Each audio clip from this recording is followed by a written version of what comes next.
So just to recap, we've just talked about how people can save money in relation to when they're engaging legal counsel, divorce lawyer. Right.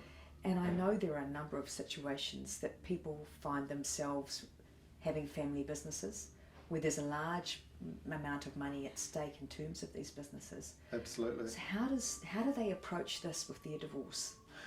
Okay, well, let's just give a couple of scenarios and then we'll answer your question.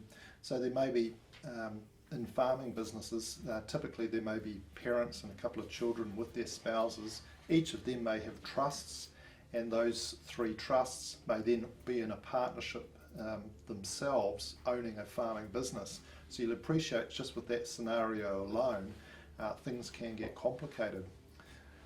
You may also have situations in business where there may be a couple of trusts that own shares in an important business, but there may be other shareholders unrelated to that family grouping. So again, you can start to appreciate some of the complexity involved in those situations. So with those couple of scenarios in mind, the first thing that I would say to people who are feeling shaky in their relationship, but the business is going on, is be really careful about signing anything new. A guarantee, for example, because maybe the business needs a larger capital injection. Now in divorce litigation, where we're trying to mediate and come to a result over how assets are split, you've got to remember, as well as relationship assets, there's relationship liabilities. So if you go and agree to, another couple of $100,000 being pumped into this business, or you take on a guarantee, that guarantee doesn't cease just because you've got divorced. The bank will still hold you to that. So be really, really careful about signing anything new. And indeed, in some situations, I've been able to have people hold back from signing those documents as a form of leverage to promote an early settlement rather than people going down a litigious path. Well, the opportunity cost really needs to be examined, doesn't it? And people have also got to think about the emotional toll that it takes on them when the case is getting dragged out. Yes. Yeah. Now, the emotional toll, that sort of takes us to another point which I'd like to explore with you, if that's all right, Bridget. You may find yourself in a situation where perhaps your partner's betrayed you, or simply the relationship has run its course. What do you do in that situation where this business keeps going, might need your energy, or maybe you've been the person that's supported the driving force in that business? What do? You may feel compelled to pull this person in and tell them what you think about their awful behaviour. Now that's an understandable human reaction, but standing back from this, myself as a lawyer, and remembering that we're a fairly sort of Machiavellian group of people, you're actually better to keep quiet about your intentions and plan. That's so correct. People have absolutely got to step back and assess their emotions and keep themselves in check. Yeah. When they're dealing with such difficult scenarios. Yeah, so let's just explore that idea of planning. You may be in a situation where you've got some reasonable knowledge about the business. In some situations, there'll be one party that's responsible for the books, doing the GST returns.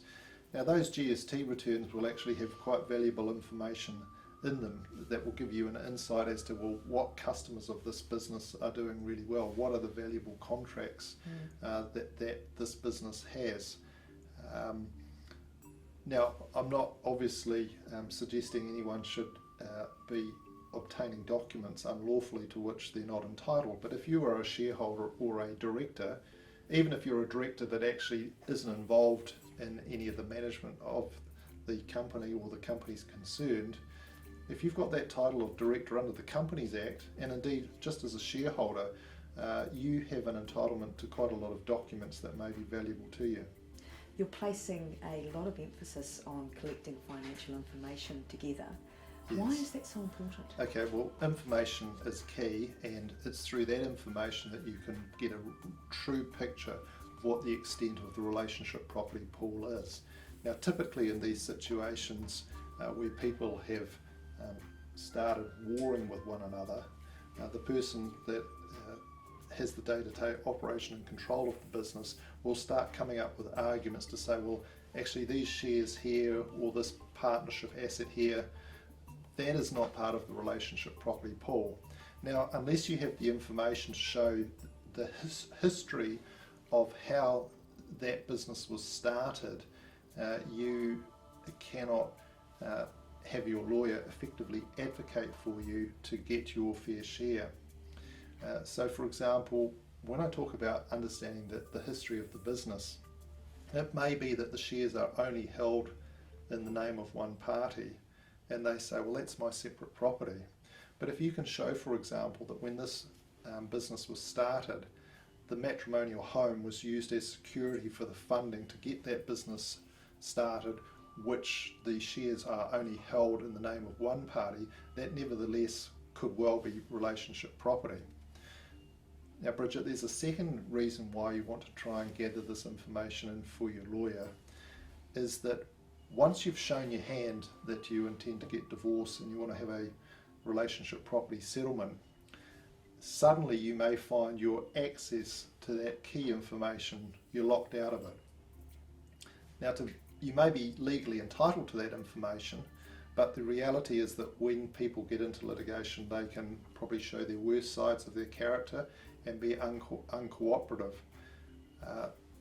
When they're uncooperative, you can write lawyers' letters backwards and forwards and spend a lot of money, but ultimately you may end up needing to go to the judge and saying, Judge, as one of my pre-trial applications so that I can argue my case properly, I need access to A, B and C, these bank statements or these important contracts, because without them you can't effectively argue your case.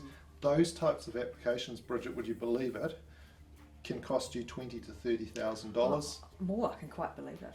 Yeah, I guess you've had a little bit of experience in that area.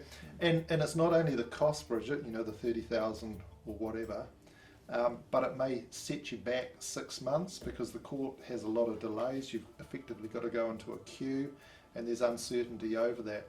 So by getting that information early, and again, emphasising not to do anything illegal and obtain documents to which you're not entitled to, you're going to make your job with your lawyer much easier, and you're going to be able to negotiate a settlement earlier and cheaper.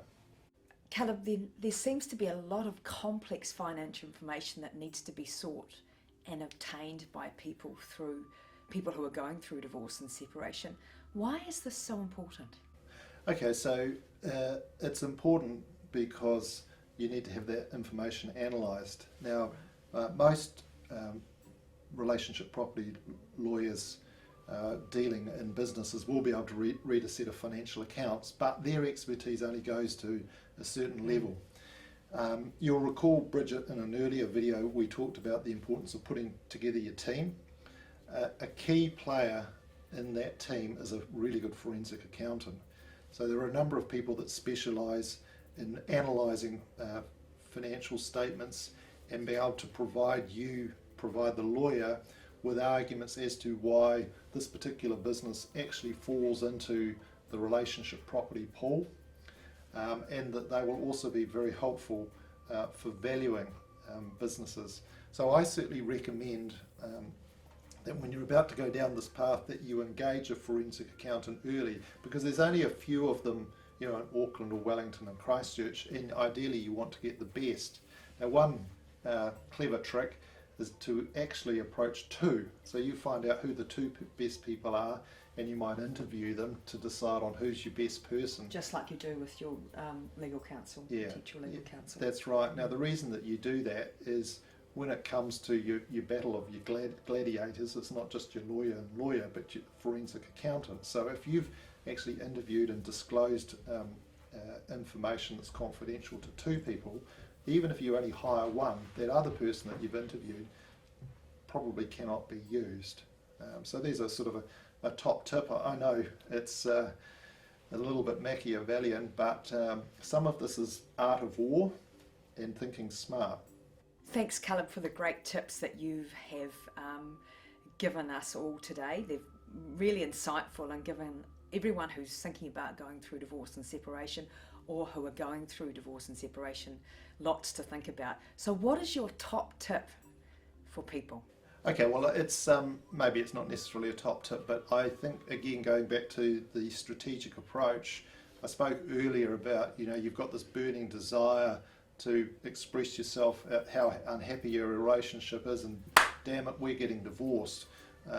As hard as it might be, I think it's important to internalise those feelings and keep mum.